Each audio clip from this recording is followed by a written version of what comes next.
শুধু মুনাফাই নয়, আধুনিক প্রযুক্তির মাধ্যমে বিশ্বমানের গ্রাহক সেবা নিশ্চিত করাও অন্যতম লক্ষ্য জানালেন মিউচুয়াল ট্রাস্ট ব্যাংকের ব্যবস্থাপনা পরিচালক আনিস খান।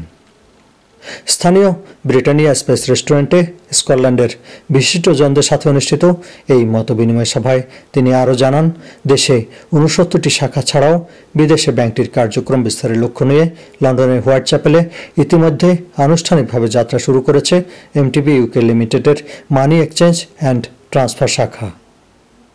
বার্মিংহাম এবং ম্যানচেস্টার ছাড়া এডিনবারায়ও একটি শাখা প্রতিষ্ঠার পরিকল্পনা রয়েছে ব্যাংক কর্তৃপক্ষের। আর তাই যুক্তরাজ্য সফরে এসে কোনো বিলম্ব ছাড়াই তড়িৎ ছুটে আসা স্কটল্যান্ড অভিমুখে জানালেন তিনি। বাংলাদেশের পুঁজিবাজার থেকে একটি মাত্র বিদেশি কোম্পানি বিশাল অঙ্কের শেয়ার কিনেছে, আর সেটি হলো একটি স্কটিশ কোম্পানি, জানালেন ব্যাংকের পরিচালক স্কটল্যান্ডের প্রতিষ্ঠিত ব্যবসায়ী Abdur Rauf JP. I am very proud to say that today the only country outside of Bangladesh who bought the share of Bangladeshi company. Can you guess who are they? Scottish company.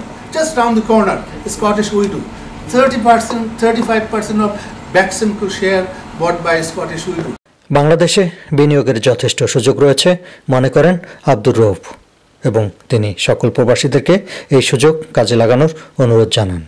European Bangladesh ফেডারেশনের president doctor Walid উসরুদ্দিন MB সভাপতিত্বে সভাটি পরিচালনা করেন বাংলাদেশ সমিতি chair Faisal Chowdhury MB.